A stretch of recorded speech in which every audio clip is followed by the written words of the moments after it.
Hey there, guys. This is Cole. Welcome back to another horror movie review. As you can tell by the title of today's video, we are continuing on the Halloween horror movie reviews, and we're on season 1, episode 28. And today's horror movie I'm going to be reviewing is the 1981 movie, The Evil Dead, directed by Sam Raimi. Now, this is a very well-known movie, and it kicked off a very popular horror movie franchise that is still going to this day with a new movie called Evil Dead Burn coming out next year. But yeah, I figured it's October time, so I figured why not cover the Evil Dead movies, as you know.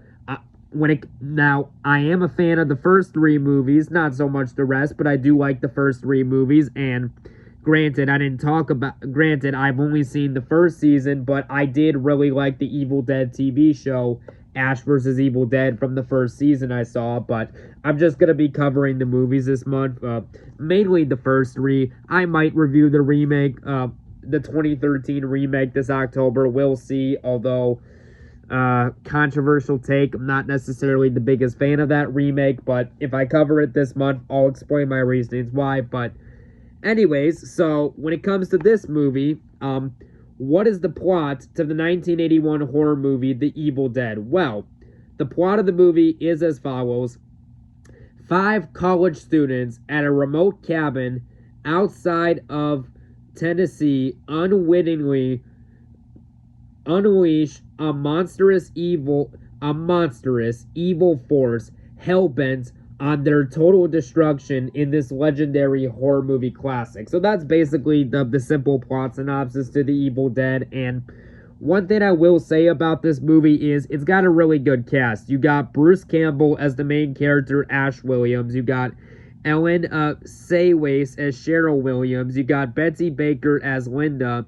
You got Richard Damani as Scott, and Theresa Tilly as Shelley. So, really good cast and good set of characters. But, anyways, how was this movie received when it came out? Well, when The Evil Dead was released on October 15th, 1981 in the US, it received positive reviews from critics and audiences.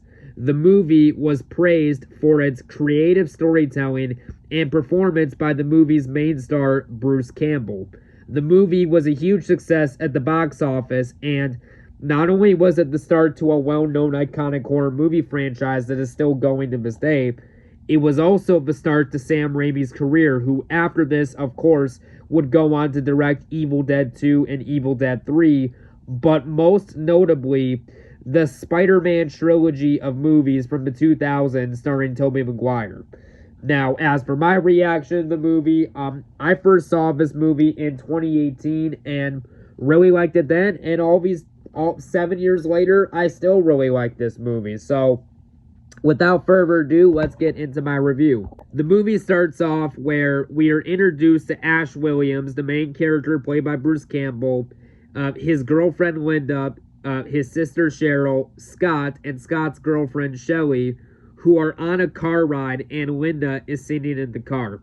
What I really like about this opening scene is when the camera is not focused on Ash or his friends, the camera is going through the woods in a way where even though we don't see a monster, you get the vibe that something is off. And I think that that's something Sam Raimi does a really good job with when it comes to this movie. And I will say, the whole scene of the movie where we are 4.5 minutes in and Scott parks his car and then walks up to the cabin by himself with his friends watching is actually a rather creepy scene, mainly due to the music playing and the banging noise of the swinging chair hitting the side of the house. And then, of course, Scott manages to find the cabin keys, then him, Ash, and everyone else go inside the cabin to settle in for the night. The whole scene, 8 minutes into the movie, where Ash Williams, his sister, where the main character Ash Williams, not the main character Ash Williams, but his sister Cheryl is drawing a picture of a window and a clock. But there is a mysterious, ominous voice that basically says, "Join us." And I will say, that is a rather effective scene. Then, the mysterious force causes Cheryl's hand to move by itself and making her uncontrollably draw a demonic face on a book object in the drawing, which we do figure out what it is, but we'll get to that when we get to that. Then there is a cellar door on the floor which is chained up, and then of course there's the whole scene where the cellar door, which is chained up, starts rapidly moving up and down only by like 1 inch, as if something is trying to get out. Again, that's a rather effective scene. Then we cut to a scene where the main character, Ash Williams, played by Bruce Campbell, is at the dinner table with his sister and friends, about to propose a toast. And during this scene, the cellar door, which is attached to the door, attached to the floor, flies wide open and slams on the other side of the floor very loudly. This causes Ash, his sister, and his friends to investigate the noise, and Scott agrees to go down and investigate. And after Scott goes quiet, Ash decides to go down the stairs in the cellar door to investigate, and Scott scares Ash as a prank and then says he wants to show Ash something. And if you pay close attention in this scene, you will notice that there is a movie poster of the 1977 horror movie The Hills Have Eyes, directed by Wes Craven, which I do like the original Hills Have Eyes, but even though I do like the original Hills Have Eyes, I do prefer the 2006 remake, but that's a whole nother topic for a whole other day. But I just wanted to point that out. I thought that was cool that there was a poster of that in the background in a certain scene in this movie. Anyways, so basically the main character, Ash Williams, he finds this strange book with a demonic face on it pressing through the cover. Like, basically the cover's all puffed up and stuff, with a demonic face on it, of course. And the main character, Ash Williams, when he opens up the book, he sees these demonic drawings on the pages with mysterious symbols in the book. And, and this right here is a good bit of humor where, I love the whole part when Scott finds a weird stick with a skeleton. He finds like a weird sword with like a skull for a tip on it, and he says, "Hey Ash, this looks like your old girlfriend," and then both of them laughing. I thought that scene was funny. So then Scott basically tells Ash to get the recorder and he'll get everything else. So then Ash decides to go upstairs and, play this tape recorder, and in the living room with all of the friends watching, and the video and the tape recorder says these exact words: "It has been a number of years since I have begun excavating the ruins of Kandar with a group of my colleagues. Now my wife and I have retreated to a small cabin in the solitude of these mountains. Here I continued my research undisturbed by myriad distractions of modern civilization and far from the grooves of academe. I believe I have made a significant find in the Kandrian ruins, a volume of ancient Sumerian burial practices and funerary incarnations. It is entitled Natrum Dumatu, roughly translated to the Book of the Dead. The book is bound in human flesh and inked in human blood. It deals with demons, demon resurrection, and these forces which roam the forest in dark bowers of man's domain. The first few pages warn that these enduring creatures may lie dormant but are truly never dead. Then they may be called to activate through life through the incarnations presented in the book. It is through recitation of these passages that the demons are given license to process the living." And that scene right there basically tells us all the information we need to know about the cursed book, aka the Book of the Dead. And one thing I will say that does work really well about the movie, I think this movie has a balance of horror scenes and comedy. Now, I will say about 95% of this movie is rooted in horror, but like when it comes to the comedic elements, there's like, this is a horror movie, but it also has like some dark humor to it, and I think that the dark humor works really well in the movie. And I really like the character Scott. I thought that he was a funny character. So then Scott turns on the tape recorder after Cheryl shuts it off, only this time the recording is in a language they're not familiar with, and Cheryl is yelling at the top of her lungs to shut it off, and then a tree branch smashes a window open and Cheryl runs off. And then there's the whole scene where Ash Williams, played by Bruce Campbell, he gives his girlfriend Linda a necklace, and Linda finds the necklace pretty, and she says to Ash, "I will never take it off." But of course, the evil presence is still in the woods, watching over the cabin, and the evil presence says to Cheryl through the window, it basically says, "Join us," in like the very demonic voice, and Cheryl's obviously creeped out. She leaves her room and goes outside asking if anyone is there.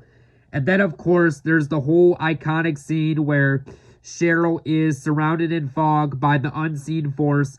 And then she is attacked by the tree branches, which that is one of the most well-known, recognized, iconic scenes in the movie. Again, very creepy scene that definitely gets under your skin. And then you know, Cheryl is then running back to the cabin, and while this is going on, and she goes into the she's running back to the cabin screaming for Ashley, one of the friends there, and the unseen force is chasing her, and then Ash lets her in the cabin just in the nick of time, and, Ash is obviously concerned for her well-being, and, sees all the bruises on her, and he says, "Who did this to you?" As he sees the marks on her, and Cheryl says these exact words: "No one. It was the woods themselves. The trees are alive." And reasonably so, she's in shock, and Ash tells Linda to take Cheryl back to the room so she can lie down, and then Cheryl yells, "I'm not lying down. I want to go home." Then Ash says, "Look, Cheryl, there's nothing out there. Trees do not attack people." So then Cheryl decides to ask Ashley if she'll drive her into town, but then eventually the main character, Ash Williams, played by Bruce Campbell, he agrees to drive Cheryl into town for the night. But that ends up not happening. Ash is listening to more of the tape recorder. Then everyone is interrupted when they see Cheryl is possessed by a demon, and then Scott closes, and then of course there's the whole iconic scene where, Cheryl, the demon, Cheryl, who is possessed by the demon, stabs one of the characters in the leg with a pencil. And keep in mind, this movie was made in 1981.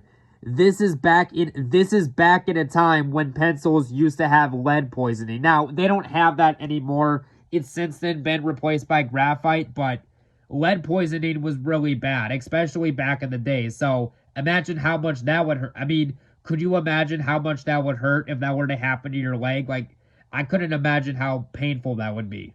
But anyways, Scott is able to kick Cheryl down the cellar door, and he locks the cellar door he pushed Cheryl into with the chain, basically with the chain in the lock. Then we cut to a scene from Cheryl's point of view where her head is sticking out through the chained up cellar door, and she gives off a demented, demonic laugh towards Ash and his friends. Shelly, which is Scott's girlfriend, says to Scott she thinks there is something out there in the woods, but Scott tells her to go to bed. And Shelly goes to her room, and through the bedroom window, she is attacked by the unseen force. Scott then decides to go investigate, but he sees that Shelly is gone. Scott is then attacked by Shelly, who is possessed by a demon. Then Scott throws her onto the fire pit.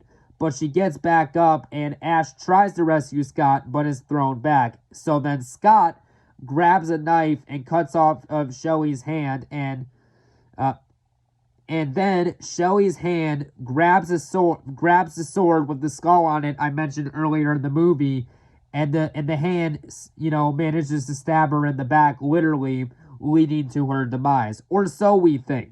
Then she comes back, and then Scott decides to destroy Shelly with an axe.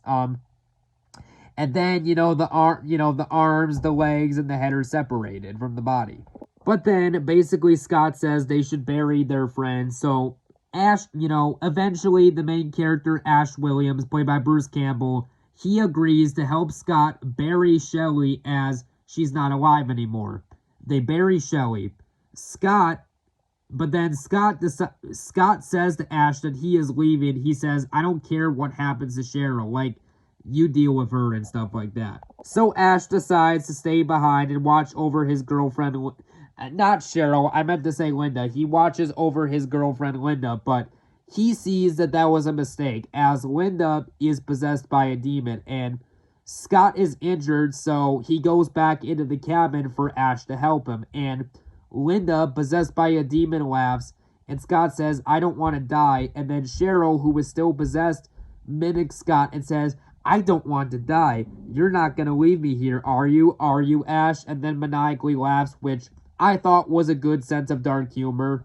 Ash Williams, the main character played by Bruce Campbell, has a shotgun and is about to blow off Cheryl's head as she's possessed, but Ash cries and he cannot bring himself to do it.